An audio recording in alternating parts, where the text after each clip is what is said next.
নমস্কার, CNN24 এর শান্ত সংবাদে আমি আলপনা আপনাদেরকে স্বাগত জানাচ্ছি। আজকের বিশেষ সংবাদ, মালিডোর কালাইন অত্যন্ত গুরুত্বপূর্ণ সড়কটি মরণ ফাঁদে পরিণত।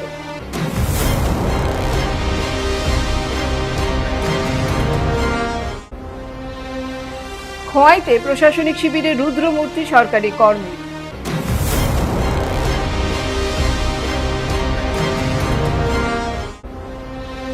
শিলচরে 3 দিন ব্যাপী বিশেষ প্রদর্শনী ঘুরে দেখলেন বিধায়ক কিশোর নাথ।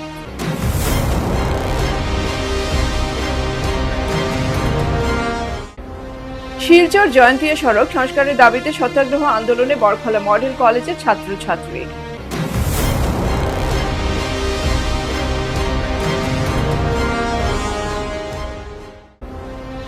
নাগরিক সমস্যা স্থায়ী সমাধানের লক্ষ্যে মানবাধিকার সহায়তা সংঘের পক্ষ থেকে জেলা শাসকের স্মারকপত্র।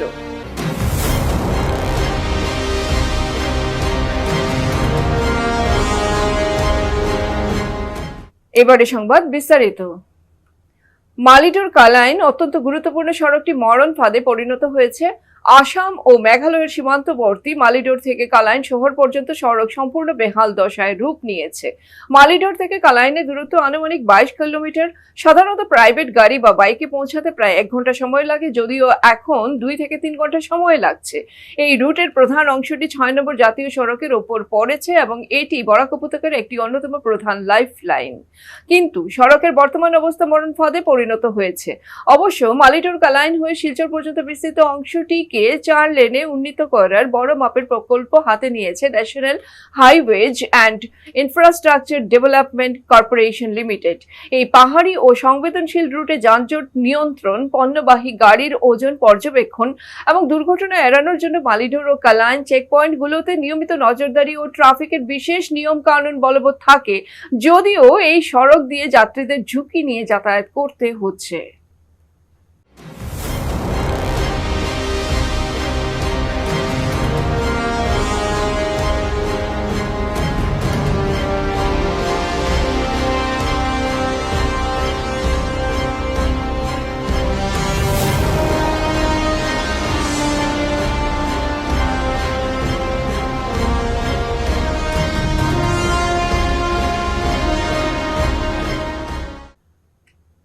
প্রশাসনকে সাধারণ মানুষের একেবারে দোরগোড়ায় পৌঁছে দিতে এবং এক ছাদের নিচে সমস্ত সরকারি সুযোগ সুবিধা হাতের নাগালে পাইয়ে দিতে বর্তমান রাজ্য সরকার প্রতিনিয়ত নানামুখী সদিচ্ছা ও প্রয়াস জারি রেখেছে। কিন্তু সরকারের সেই সদিচ্ছা ও ভাবমূর্তিকে এক শ্রেণীর দায়িত্ব জ্ঞানহীন ও বদমেজাজি সরকারি কর্মচারীদের একাংশ কিভাবে কালিমালিপ্ত করছে, আজ তারই এক চরম ও নগ্ন চিত্র ফুটে উঠল খোয়াই নতুন টাউন হলের প্রশাসনিক শিবিরে। ভবিষ্যতের কথা মাথায় রেখে ক্যামেরার সামনে কেউ মুখ খুলতে রাজি না হলেও আজ দূর দূরান্ত থেকে আসা সাধারণ মানুষকে সরকারি সুবিধা দেওয়া তো দূরস্থ, উল্টে এক নারী কর্মকর্তার অভব্য আচরণ, চরম অপমান এবং দিনভর হয়রানির শিকার হয়ে পরিশেষে নিরাশ ও রক্তাক্ত মন নিয়ে বাড়ি ফিরতে হলো নাগরিকদের। আজ খোয়াইয়ের এই বিশেষ প্রশাসনিক শিবিরে সকাল থেকে বিভিন্ন প্রান্তের সাধারণ মানুষ সহ শহরের শিক্ষিত অংশের নাগরিকরা ভিড় জমিয়েছিলেন। মূলত ম্যারেজ সার্টিফিকেট, পিআরটিসি সহ বিভিন্ন গুরুত্বপূর্ণ সরকারি প্রশংসাপত্র ও নথি সংগ্রহের স্টলগুলোতেই মানুষের ভিড় ছিল সবচেয়ে বেশি। আর ঠিক এই ম্যারেজ সার্টিফিকেটের স্টলেই আজ একেবারে রুদ্রমূর্তি ধারণ করে বসেছিলেন প্রশাসনের পক্ষ থেকে দায়িত্বপ্রাপ্ত কর্মকর্তা অনুরূপা নাগ। বিশ্বাস, বিকাশ ও জনকল্যাণের 12 বছর। প্রধানমন্ত্রী নরেন্দ্র মোদীর প্রধানমন্ত্রী হিসেবে দায়িত্ব গ্রহণ এবং কেন্দ্র সরকারের 12 বছর পূর্তি উপলক্ষে শিলচরে 3 দিন ব্যাপী বিশেষ প্রদর্শনীর আয়োজন করেছে ভারতীয় জনতা পার্টি কাছাড় জেলা কমিটি। বিশ্বাস, বিকাশ ও জনকল্যাণের 12 বছর শীর্ষক এই প্রদর্শনীতে কেন্দ্র সরকারের গত এক যুগের বিভিন্ন উন্নয়নমূলক উদ্যোগ, অবকাঠামো নির্মাণ, জনকল্যাণমূলক প্রকল্প, ডিজিটাল ইন্ডিয়া, নারী ক্ষমতায়ন, কৃষি, স্বাস্থ্য, শিক্ষা, আত্মনির্ভর ভারত এবং দেশের সার্বিক উন্নয়নের বিভিন্ন দিক তথ্যচিত্র, আলোকচিত্র ও তথ্য প্যানেলের মাধ্যমে দর্শনার্থীদের সামনে উপস্থাপন করা হয়েছে। বুধবার প্রদর্শনীর আনুষ্ঠানিক উদ্বোধন করেন সাংসদ পরিমল শুক্লবৈদ্য। বরখলার বিধায়ক কিশোর নাথ ও জেলা সভাপতি রূপম সাহা এই প্রদর্শনী দেখে বক্তব্য রাখেন। বিশ্বাস, বিকাশ এবং জনকল্যাণ আমাদের ভারতের যশস্বী প্রধানমন্ত্রী মাননীয় নরেন্দ্র মোদীজির 12 বছর পূর্তি উপলক্ষে আমাদের কাছাড় জেলা যুব মোর্চার দ্বারা আয়োজিত এই একটা বিশেষ একটা কী বলে এটাকে মেলার একটা আয়োজন করা হয়েছে, যেখানে আপনি দেখতে পাচ্ছেন ভারতবর্ষে এই গত 12 বছরের মধ্যে মোদিজি কি করেছেন, উন্নয়নমূলক কাজ করেছেন যতগুলো ইতিমধ্যে আমরা দেখেছি। রাম মন্দির থেকে শুরু করে পার্লামেন্ট বিল্ডিং থেকে শুরু করে নানান ধরনের আসামের ধলাশদিয়া ব্রিজ থেকে নিয়ে অনেক কিছু এখানে রয়েছে। তো সেগুলো ইতিমধ্যে আমরা দেখেছি, সেগুলো এখানে লোকেরা আসছেন, সবাই দেখছেন।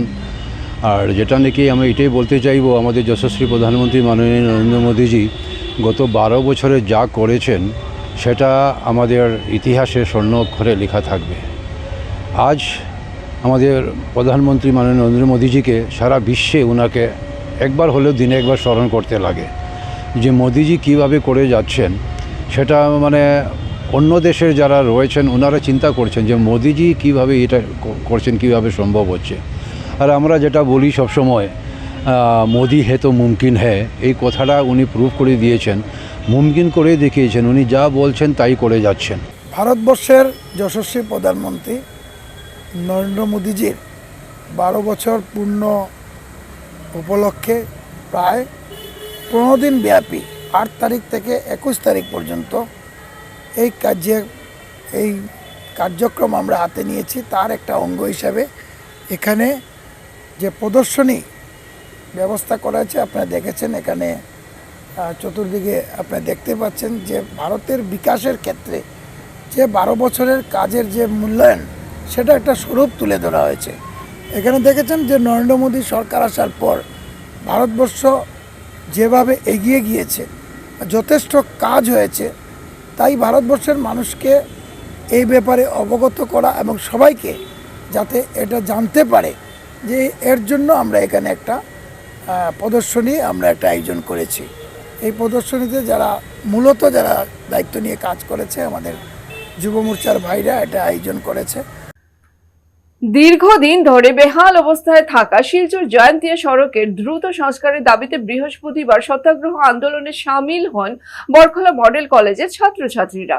শিক্ষার্থীদের অভিযোগ, বরখলা ও কাঠিগোড়া এলাকার লাইফলাইন হিসেবে পরিচিত এই গুরুত্বপূর্ণ সড়কটি বছরের পর বছর ধরে অবহেলিত অবস্থায় পড়ে রয়েছে, যার ফলে প্রতিদিন চরম দুর্ভোগের শিকার হচ্ছেন সাধারণ মানুষ। আন্দোলনরত ছাত্রছাত্রীরা জানান, বারবার দাবি জানানো হলেও সড়ক সংস্কারের কোনো কার্যকর পদক্ষেপ নেওয়া হয়নি। বর্ষাকালে রাস্তার অবস্থা আরো ভয়াবহ হয়ে ওঠে এবং দুর্ঘটনার আশঙ্কা বেড়ে যায়। সত্যাগ্রহ আন্দোলনের মাধ্যমে শিক্ষার্থীরা অসমের মুখ্যমন্ত্রী সরাসরি হস্তক্ষেপ কামনা করেন। তাদের দাবি, অবিলম্বে সড়ক সংস্কারের কাজ শুরু করে সাধারণ মানুষের দীর্ঘদিনের দুর্ভোগের অবসান ঘটাতে হবে। পাশাপাশি তারা হুঁশিয়ারি দিয়ে বলেন, সংস্কার কাজ শুরু না হওয়া পর্যন্ত তাদের গণতান্ত্রিক আন্দোলন অব্যাহত থাকবে। আমরা মানে সম্মিলিত হয়েছি তার একটাই কারণ প্যাথেটিক কন্ডিশন অফ স্যার। এই ধরনের রোড এখানে স্টুডেন্টরা লাইফের কোনো ভ্যালু নাই। রাস্তার পোলগুড়া সিধা খাড়া, কার মাথাত কোন সময় বলবো নো গ্যারেন্টি, নো শিওরেন্স, কোনো কিছুর নাই। তারপরে রাস্তা এমন কন্ডিশন আমরা আটিয়ে আইতে পারি না, বাইক লইয়া অতদিন বাইক লইয়া যেত, এখন কোনো প্রবলেম কোনো সলিউশনই নাই। কেন আমরা না আটিয়া, না বাইক, না কোনো ভেহিকেল, আমরা রাস্তা ব্লক করতে লাগেন না। ইভেন রাস্তার গাড়ি অটোমেটিকলি ব্লক হয়ে যায়, আমরা কিচ্ছু করতেই লাগেন না। তারপরে স্যার আমরা বিগত 5 বছর থেকে এরকম কন্ডিশন আমরা ফেস করি, আর এরকম প্রবলেমের উপরে ফেস করি। আমরা কলেজে আইয়ার, আমরা ক্লাস করি, আর কিন্তু এখন এমন রাস্তা হয়েছে আমরা আর আওয়ার যোগ্যই নাই, না পারিয়া আমরা আজকে আমরা এখানে প্রোটেস্ট বইছি। আর আমরা ওটাই দাবি, আমরা ডক্টর হিমন্ত বিশ্ব শর্মা স্যারের কাছে, আমরা অনারেবল CM এর কাছে, যেটা যত সত্তর পারেন আমরা রাস্তাটা যাতে চলাফেরার বুঝ করিয়া দিন, ঠিক আছে? এটাই আমাদের দাবি, আর কিছু না। আর যতদিন পর্যন্ত আমরা রাস্তাটা চলাফেরার বুঝিত না, আমরা কোনো ক্লাস অ্যাটেন্ড করতাম না, আমরা এখানেই থাকবো। আমরা যতদিন আমরা কলেজ टाइमिंग है, আমরা কলেজে যাইতাম না, কলেজ আমরা ক্লাস सस्पेंड করি, আমরা এখানে बहुत থাকবো। सबसे पहली बात, हमारा यहाँ पे पहला इशू ये है कि हमारा जो रोड है वो बहुत ही ज्यादा पैथेटिक कंडीशन में है। यहाँ पे रोड्स पे, हर एक रोड पे पूरा पॉटहोल्स पूरे बने हुए हैं। यहाँ पे हर एक दिन, हर एक स्टूडेंट, हर एक टीचर, हर एक प्रोफेसर हमारे कॉलेज का, हर एक हमारे जो लोकल बॉडीज के लोग हैं, सबके सब पूरा रिस्क लेके आते हैं, आना जाना पूरा रोड क्रॉस करते हैं जहाँ पे भी उनका डेस्टिनेशन होता है। We can't take this risk always. We can't do this. How do you expect us to learn? How do you expect us to be educated? How do you expect us to come to college in daily basis, taking this risk, such a risk? We can't do this. See, this is so painful. Just today, our professor, one of the professors, have been into an accident because of these such pathetic conditions of the road. We can't accept this. How do you expect us to learn? বৃহস্পতিবার মানবাধিকার সহায়তা সংঘ কাছাড় জেলা শাখার পক্ষ থেকে নাগরিক সমস্যার স্থায়ী সমাধানের লক্ষ্যে জেলা শাসককে স্মারকপত্র প্রদান করা হয়। শিলচর শহরের নাগরিক সমস্যাগুলোর স্থায়ী সমাধানের লক্ষ্যে আয়োজিত এই কর্মসূচির নেতৃত্ব দেন সংগঠনের জাতীয় সাংগঠনিক সম্পাদক অজিত দাস। স্মারকপত্র জমা দেওয়ার পর জেলা সভাপতি পার্থপ্রতিম ধর বলেন, শিলচর শহরের রাস্তাঘাটের গর্তগুলো দিন দিন বিপজ্জনক হয়ে উঠছে এবং সংশ্লিষ্ট কর্তৃপক্ষের পক্ষ থেকে এগুলোর অবিলম্বে মেরামতের প্রয়োজন রয়েছে। বিশেষ করে শিলচর মেডিকেল কলেজ হাসপাতাল এবং সিভিল হাসপাতালের দিকে যাওয়ার রাস্তাগুলোর বেহাল দশা রোগী ও সাধারণ মানুষের জন্য গভীর উদ্বেগের কারণ হয়ে দাঁড়িয়েছে। অবিলম্বে মেরামত না করা হলে এসব রাস্তার বড় ধরনের দুর্ঘটনার ঝুঁকি রয়েছে। একইভাবে অপরাধমূলক কার্যকলাপ রোধ ও পর্যবেক্ষণের জন্য সমগ্র শিলচর শহরে সিসিটিভি ব্যবস্থা চালু করা অত্যন্ত জরুরি। পাশাপাশি বিশেষ করে অফিস চলাকালীন সময়ে তীব্র যানজট এড়াতে শহরের রাস্তায় স্থায়ীভাবে রোড ডিভাইডার বসানো প্রয়োজন। এছাড়া বড় ধরনের দুর্ঘটনা রোধে বিশেষ করে রাতের বেলা পর্যাপ্ত ও কার্যকর আলোক ব্যবস্থা নিশ্চিত করা আবশ্যক।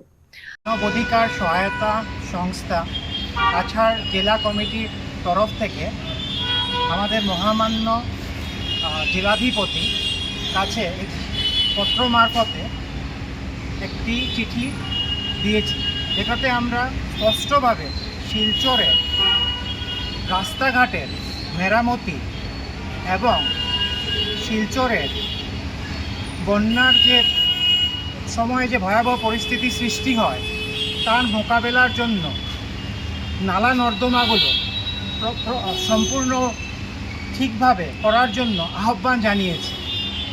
এছাড়া আমরা সিসিটিভির খুব গুরুত্বপূর্ণভাবে সিসিটিভি ক্যামেরা শিলচর শহরে যেন সম্পূর্ণরূপে বাস্তবায়ন করা হয় তার উপর আমরা বিশেষ নজর দিয়েছি এবং মহোদয়কে আমরা আন্তরিক আমাদের থেকে অনুরোধ জানিয়েছি যে এই বিষয়ে যেন উনি উপযুক্ত ব্যবস্থা নেন।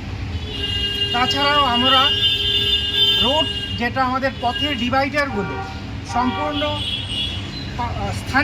স্থানীয়ভাবে যাতে বসানো হয় এই ব্যাপারেও উল্লেখ করা হয়েছে আমাদের প্রতিবেদনে। এবং উহার সঙ্গেও যেগুলো সড়কের আলো যেগুলো রাত্রির দিকে যেগুলো আলো আমরা সাধারণত যথেষ্ট না থাকার জন্য দুর্ঘটনার সম্মুখীন হতে হয়, সেই শহরের আলোগুলো এলইডির আকারে যাতে আরও বৃদ্ধি করা হয় এবং কোনো রকম দুর্ঘটনা এড়ানো যায় এই বিষয়গুলোর উপর দৃষ্টি রাখতে আহ্বান জানিয়েছি।